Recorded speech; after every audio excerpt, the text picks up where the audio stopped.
All right, welcome to episode 5 of the Property Strategy Podcast. Today we're talking everything finance. It's a nice little topic. You had a little stint as a broker for a while, didn't you? No, it's more learning the ropes. Learning the ropes. One of Australia's best. Maybe we'll get him on the pod. I think we should. Yeah, I think so. He's a good dude. He knows who he is.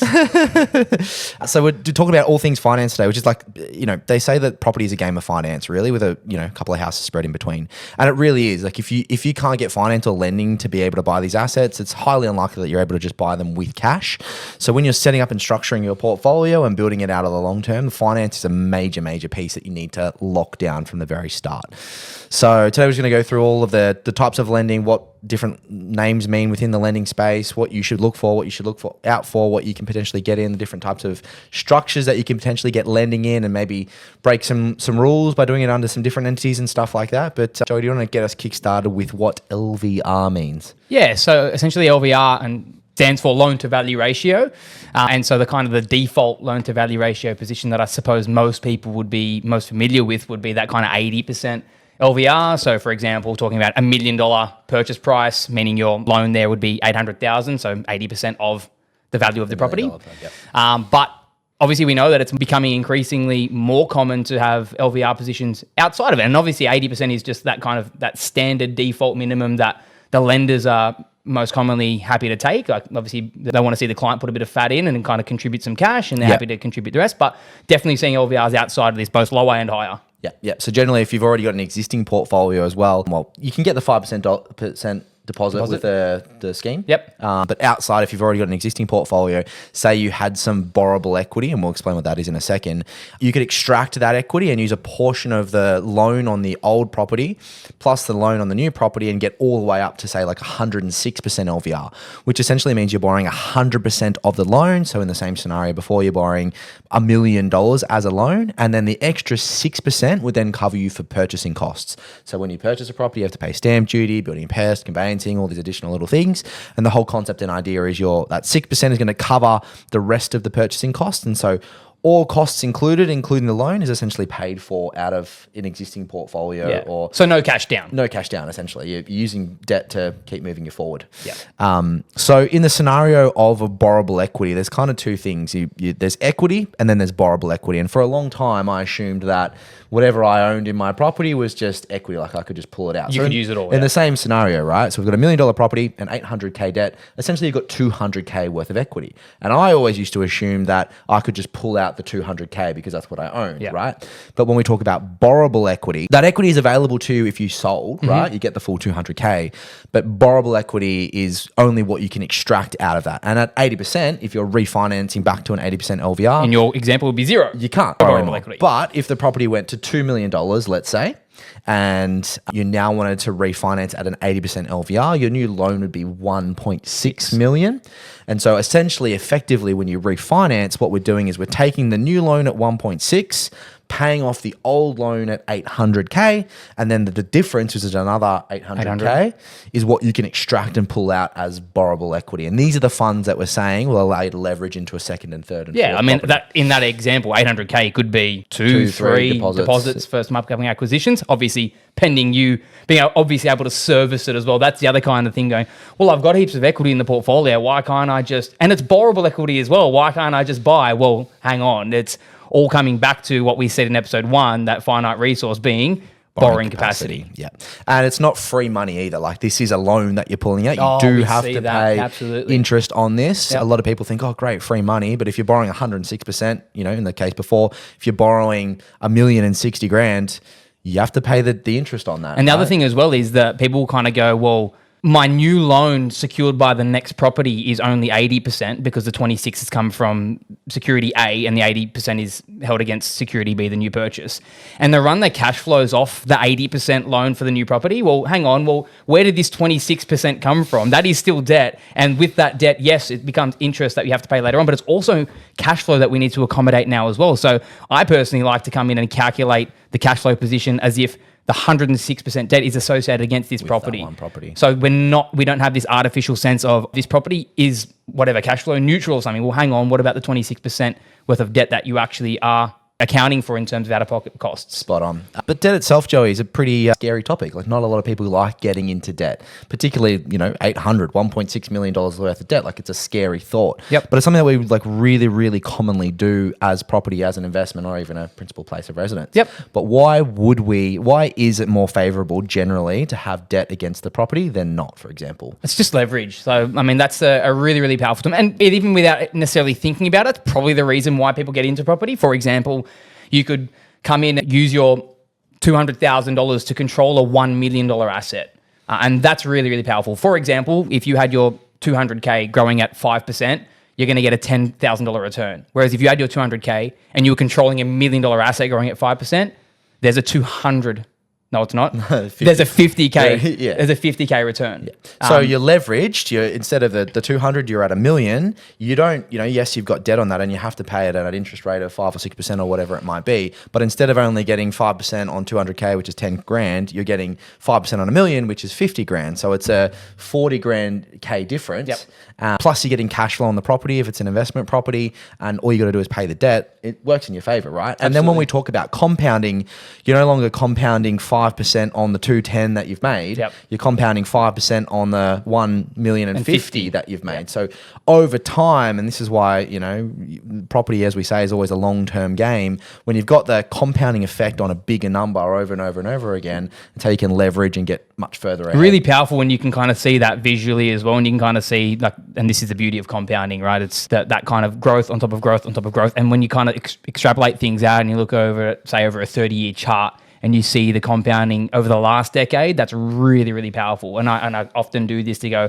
I'll kind of look back and go, okay, portfolio position in 30 years' time. How long did it take me to make my last million versus to make my first? And in some instances, for example, it might take you, 10 years to make your first $1 million worth of growth, but that might only take you 3.5 out there in the last decade. At the last decade, yeah. It's crazy to see the curvature of the charts. So when it comes to lending, when we do getting these loans, there's essentially two types of rates that you can get, or what do you call loan structures that you can get. One of them is called principal and interest, and the other one is interest only. So name pretty much describes what it is. When you're paying interest only, you're only paying the interest on that particular loan. When you're paying principal and interest, you still have to pay that interest proportion, but you're chipping away at the principal amount of that loan. So again, if you have that 800K debt, when you're paying interest only, you're never paying off that 800K debt. It's always going to sit there. You're just paying on the interest repayments as you can't start to go down. But when you're paying principal and interest, you're still to pay the interest, but you're starting to chip away at that 800K. So over the first year of the loan, you might get it down to 770 grand or something like that. Yeah. It's very... So then why would I ever just do interest only? Like, that just makes no sense to only pay the interest. Why? Don't we eventually want to get these loans down? It does. And I think it's a general consensus that a lot of people have. Like, I really want to pay down my loan. But we're very lucky in Australia to have very different types of products that are available to us that allow us to do different types of things. One in particular, and it's like a massive thing that I am a massive advocate of, is something called an offset account. Yep. So do you want to walk us through what an offset account is? Yeah. So essentially and if your broker is not telling you about an offset account, maybe go and ask them, or go and speak to a different broker.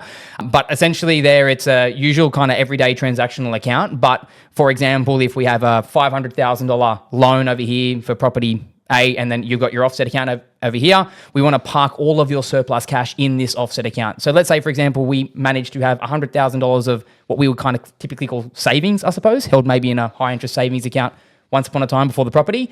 Loan over here, 500K, offset account here of 100,000.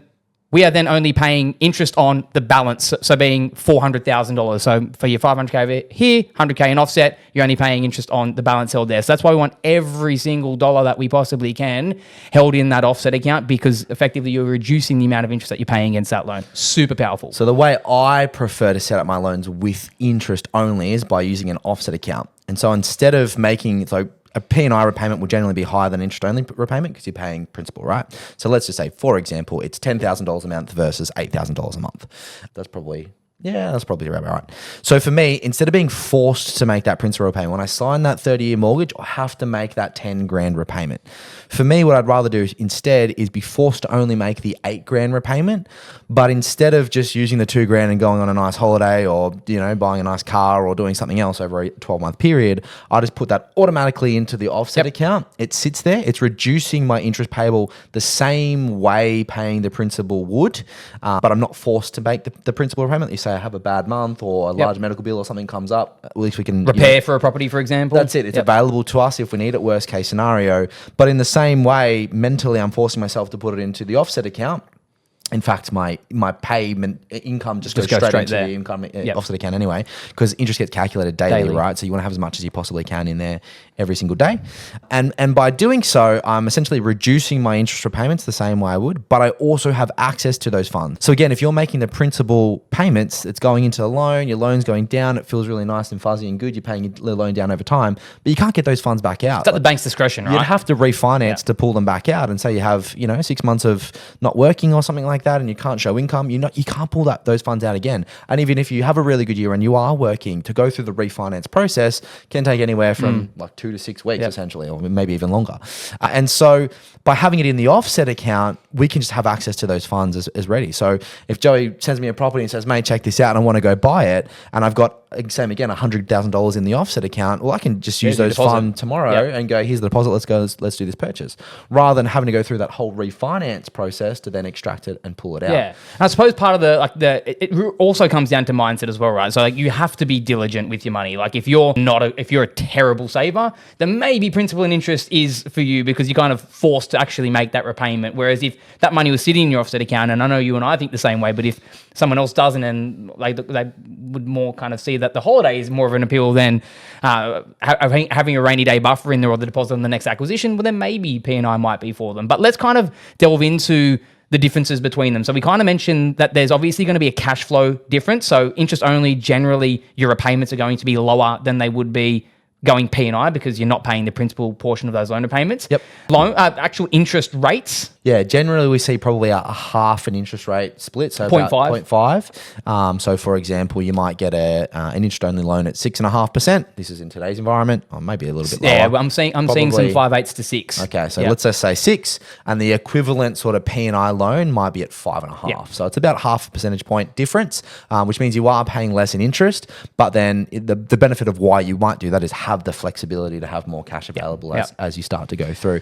And that brings up a really, really important point about the difference between rates in themselves, like interest rates, versus making sure that you've got the right loan product. I'm guilty as charged when I was first starting out. I really, really kind of like down to the interest rate. I was like, if it was 0.04% different, I'll be like, well, why aren't we going to that lender? Like it's a cheaper interest rate. Like why would we ever consider going somewhere and paying a slightly higher interest rate? It just doesn't make any sense to me, Jordan. Yeah, I know. Tell me. You're just like, wow, I want to pay less. So, if you're working with a lender that doesn't offer you that offset account, then, that might be something that you want to take advantage of. If the loan terms, or I don't know, what else is included, like the years of loans? Loan term. Another really, really important one that we see quite commonly is each lenders will run their own valuations on your existing portfolio. Correct. So for example, lender A might give you a 5.5% interest rate, but value your property at $1 million. Lender B might give you a 5.7% interest rate, so 0.2 higher, but give you an extra $60,000 on your property valuation, which means that you can pull out a little bit more equity to go again. So personally, I would rather go for the lender that's going to give me the more favorable valuation. Yeah. Rather than necessarily give me a 0.2% difference in a loan. Yeah, so say one lender gives you an extra 50 grand of borrowable equity that you can extract to the purchase, and that's the 50 grand that allows you to go and buy the property that you want to go and buy. A 0.4% different in interest rate. Cost of doing business. Yeah, opportunity cost. Like I'd rather get into that property than not, right? So that's why you got to kind of look at the loan product holistically in itself, rather than just get really nitty-picky on each individual rates. And it depends what stage of the portfolio that you're in as well. So maybe you're going through, and we'll talk to this probably in the next episode, but if you're going through like a debt reduction phase or a consolidation phase where you now finished your acquisitions, you've finished purchasing, maybe you're not too fussed about pulling out equity and refinancing. And maybe in that scenario, you do want to go for the lowest interest rate. But again, you just want to make sure that the holistic package and everything that they're offering, look at the disclaimers in terms of like annual fees, and like they generally can hide things underneath. Like, if you've got a a 0.4% lower interest rate, but they're charging you $2,000 a year to, keep the account active. Like, you got to run the maths and go, is this actually working better in my favor or not? And your good broker should help you with that as well, definitely. Correct. A good broker. Yeah. Just before we kind of move on from offset accounts, because I get asked this question more often than, and the answer that I would usually kind of give from my own personal circumstance usually would surprise people, but it's in and around. So, for example, and I know what we were speaking around there. Obviously, our individual preference would be to go IO versus P&I on our investment portfolio. But what happens when you throw the owner-occupier into the portfolio? My personal opinion is that means that we definitely need to be going IO on our investment properties. But we see it time and time again where people go, I'm a P&I guy. I go P&I against everything. Even if I've got like $1 million PPOR debt, I still go P&I against my investment properties. Like, that's really, for me, I'm not seeing much value going down that avenue. I would much rather be giving the lender the absolute minimum for my investment properties, hanging on to that surplus like we were talking about, and then holding that in the offset account against my owner occupier, right? Yeah, but why? And we'll tell you why. And we're not tax accountants, so don't take us on any tax advice. But essentially, there's tax deductible debt and non-tax deductible debt. And so when you're investing into a property and it's an investment, that can be considered as a tax deductible debt. And so, you want to be able to have favor in those tax deductions. So you say you're negatively geared, you've got negative cash flow coming through, and you want to claim that negative gearing, it's tax deductible, so you can use that against your income. And so essentially what you want to do is have as much debt as you possibly can against your investment properties because it's tax deductible, and as least debt as you possibly can against your principal place of residence because that debt is non-tax deductible. So when we say put the funds in an offset account that's attached to your principal place of residence, essentially all we're doing there is reducing the interest repayments on your principal place of residence as much as possible while maintaining the interest repayments on our investment portfolio because we can claim them as tax deductions. Yeah, bang on. So for example, if you've got 2 investment properties and an owner occupier, I personally would be paying the interest only against my investment properties. In your example there, even if it's $1,000 a month difference from P&I to IO, I would take that $1,000 surplus that I'm not giving the bank against my investment property times 2 properties in this argument, $2,000 a month, and I park that in the offset against my owner occupier, not the offset against that investment property. Yeah. Again, talking about the difference between deductible and non-deductible debt. So have a chat to your accountant about that. That's just personally what I do, and I know you do the same. Yeah, I'm the same. And then I guess holistically what comes into effect, we've talked about LVRs and being able to go to up to 106% LVR. And so, Joey, why wouldn't you just get like 106% LVR on every single property that you can and just absolutely leverage to the hills and completely max out on all the debt that you can?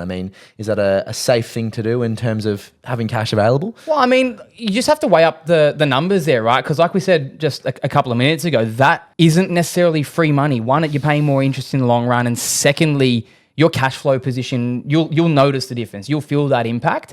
But obviously, it does have its benefits, and I know that you and I have both done this in the past as well, where we've extracted borrowable equity out of the portfolio to maybe provide a buffer, and it covers some repair, maintenance, starting up a business, potentially giving you a little bit of a safeguard if there was a lack of income coming through for a period. So it definitely has its pros in that instance, but people just definitely need to kind of dial into what some of the downfalls are, and not sinking some cash in to a deposit obviously impacts the cash flow.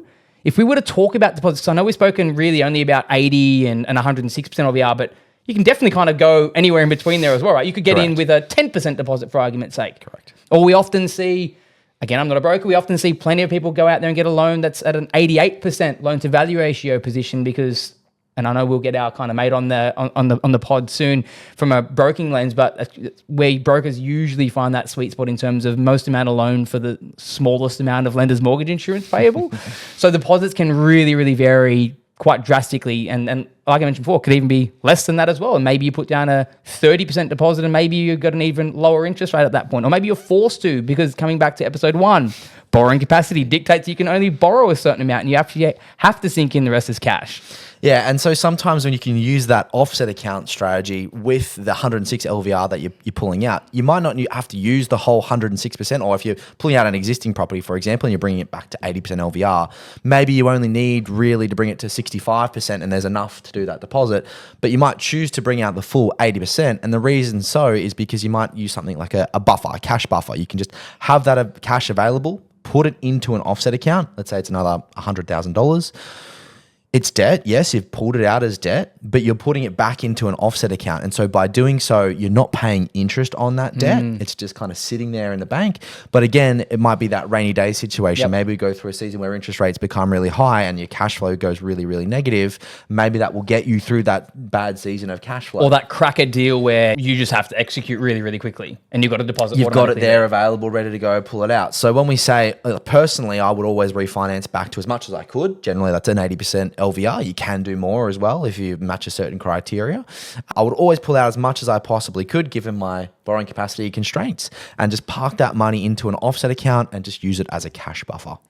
Yeah, absolutely, absolutely. And while we're kind of in and around kind of that LVR piece and the finance piece, often kind of getting thrown up in and amongst these mixes are some of the different purchasing entities. And so, I mean, we can there's plenty of them, but we might just touch on a few of the kind of more common ones, I suppose, and then understanding, are there any finance constraints with respect to them, and maybe kicking off with the very first one being what you would most associate buying property with, and that's potentially buying it in your personal name or jointly with a spouse or whatever it may be. Yep. So in your personal name, I mean, everyone's got their borrowing capacity limits based on their income. This is what we've talked about from the very, very start. It's something to be very aware of in terms of when you're structuring and building out a portfolio. You are going to have a cap at some point in time. And so just be very careful when you are purchasing in your own personal name that you've factored in all the decisions that you're going to make or potentially going to make over the long term. And it fits within the greater plan and what do you want to be able to execute on from that side of things. The only other thing that I will say when you talk about like kind of partnerships and JVs and everything else like that, and I know we've mentioned in a previous podcast, but if you are buying with a sibling or a business partner or someone else that's kind of your name and then their name, just be very aware over the long term of situations that might come up and might occur where, you know, you're buying with a brother or a sister, and the brother and sister partners and wants to get married and buy the family home, and all of a sudden they're constrained by their borrowing capacity limit and they have to sell the property that you own jointly to be able to go and buy that house. You might find yourself in a position where you want to hold on to the property, but you can't buy your brother out or sister out, but they really, really want to sell so they can free up the borrowing capacity and some cash to go and buy their family home. And so just understand, the more complex or the more things that you chuck into the mix, the more complex it becomes in terms of, well, does this suit our long-term plan? Are there going to be little roads and hiccups and things that can come into play? And does it fit the whole plan holistically? Yeah, and I suppose like you mentioned a word like complex, and maybe it kind of leads us into one of the other structures. Not necessarily that it's a complex thing, it's getting a lot more traction and a lot more media, and it's this whole kind of thing about buying properties through a trust structure and having 15 different trusts for your 15 different properties. And it's something that we see people employ, and it's a strategy that we do see people employ.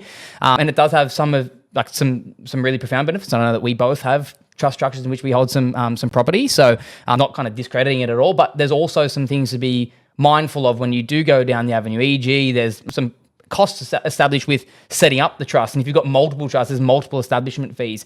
The accounting fees aren't as what they would be if you just held property within your personal name. All of a sudden, there's another entity there, and then your whole set of different accounting. And if you've got multiple trusts, you kind of multiply that by the amount of trust structures that you do have. So it's not all kind of rosy picture there. So why are some of the reasons why people would go down the avenue of setting up a trust structure to own property in? So there's three main ones that I always consider. The first one is obviously, you know, there's kind of land tax thresholds all across the country. And so when you own a certain amount of land in every different state, those thresholds get reached and you pay more and more land tax on each and every single property. So this is probably more for the extreme side of property investing with the people, you know, with 5 or more properties, I would say. But if you personally owned a large portion of land within one particular state, you can be hit with a pretty high land tax bill. So by diversifying and put them underneath separate entities, you can reach that threshold within each individual asset or within each individual structure or entity and not hit that threshold level, and diversify across and own different properties in there. It's a pretty extreme accounting thing. Again, talk to your accountant about it and the best way to structure that and not set it up. Not financial advice. But it's definitely one reason people will determine to set up another trust entity. The second reason is for asset protection. So if you're in a career where you potentially could get sued personally or you're liable personally, by setting up this in a trust entity, it's a separate entity. It's somewhat protected. Again, not financial or taxation advice. Go talk to someone about setting that up personally for you and your circumstance. But it allows you to just have a little bit more security and control over that asset into a different entity. And the third one is really from a financing perspective. So there are some little rules you can bend and things that you can do to potentially get additional lending within a trust structure. Now, by all means, don't go and set up a trust structure because you're going to think that you can get infinite lending. It's generally not the point. There is, every lender does assess all the different entities. We live in a world of open banking now, so you do have to disclose everything and make sure everyone's fully aware. However, that being said, and Joey, I know that you've just gone through it personally, there are some lenders that will assess your entire situation but go, okay, well, this entity or trust company structure competitively together is cash flow positive. And so we're happy for that entity to kind of remain in its own little world because it's doing its own thing, and we'll just treat your assets personally and make an assessment based on your personal circumstances. Yeah, and obviously there's so many moving parts at play there, and you need to make sure that you're in concert with your broker, accountant, because basically the accountant would be the key player in that role. For myself personally, there was a property held within a trust structure. That trust structure was running profitably, and then therefore the particular lender in question was happy to kind of take the accountant's letter there saying that property was, or that trust structure was running profitably and was able to meet its commitments, therefore didn't look at the debt that was associated against that property, which obviously then just gave me a little bit more borrowing capacity than I would have otherwise have had. Now, if obviously that keeps happening and everyone keeps doing that, then I can almost guarantee the lenders are going to start cracking down on that and are going to potentially start to dig into that a little bit more. So yeah, definitely not kind of encouraging that as an active approach to have. And it's not the reason why I did that. It's obviously a nice benefit at the moment to have had. But yeah, we definitely see people going down that avenue. But the key there is that the trust structure actually does need to be running profitably. Correct. And that's very hard to do in today's investing environment when we've got... The property that I bought years ago. Yeah, exactly. So it's done its time. Yep. The debt's, I don't know if it's come down or if it stayed where it is, but you have had rental increases the debt went down. Yeah. So now it's in a position where it's at cash flow positive, where if you're going and buying a brand new property, not brand new property, but like a new property underneath a trust entity, and you've got a 6% interest rate and a 4.5% yield, well, guess what? You're going to be negatively geared. And so don't just assume that you can go and set up 5 trusts. And again, they cost money to do so. So it'll probably cost you 15 grand to do so, right? If you set up 5 and assume you can buy a property in each of them and they're all going to just treat each other separately and everything else like that. There's definitely hoops and bounds that you have to go through, and make sure that you get accountant letters to give you the clarification that yes, it's all running profitably. And you need deposits as well, right? It's not like just money just falls out of the sky and you can automatically just go. There's so many moving parts at play, and I know it gets lots of kind of media coverage because it sounds really, really cool, but there's a little bit more to unpack there. Yeah. And the other one, just speaking of media coverage, and I know it's becoming even more increasingly popular right now as well, and we are definitely not giving any financial advice with this respect, but the kind of the rise of the self-managed super fund property purchase. Yeah, so everyone's got super. We're kind of forced to have, well, I think everyone's got super. Most people would have super. We're kind of forced to stash this money away for a nice retirement. Generally, a super fund would handle it for you. They may invest in shares or ETFs or whatever it might potentially be. But if you feel like you want more property, you understand property, you prefer property, you want to be in the property space, a lot of people are setting up their own managed super funds. So they're something that they control, they manage, they have access to the funds, and say so you had 200 or 300K worth of cash in a self-managed in your super. You could transfer that into a self-managed super fund, and then you'd have access to that as potentially a deposit to another property. So again, separate entity. You would then use the cash that's in there as a deposit to go and buy a different property in the self-managed super fund. It's completely managed within the self-managed super fund, and it doesn't have to necessarily be profitable. You just probably have to make sure that you make enough repayments to cover the cost of the again, not financial advice. Go and speak to your accountant, financial planner, mortgage broker. But as long as, in my instance, in my case, as long as the mandatory super contributions plus the rental income coming through from the property actually covered the repayments and then some from a buffer perspective, then you potentially might be able to qualify for finance. Cool. And the other thing is as well is that in my instance, again, not everyone's, the debt associated with this didn't impact the borrowing capacity in the personal name. Correct. Because again, it's a separate entity. But yeah, the property could actually be negatively geared, but as long as your mandatory super contributions coming through from your employer plus the rental income are covering that with the bank's serviceability calcs and some buffers in place, then you should be able to qualify for finance. Was it a bit of a process to start? It's a process. I was going to say the way you made it out there, like boom, boom, boom, boom, boom. No, months, like probably a good from initial consultation, because again, you need to make sure that you get advice here. Initial consultation through to being able to really put pen to paper on a contract, kind of maybe up to 12 weeks. Yeah, okay.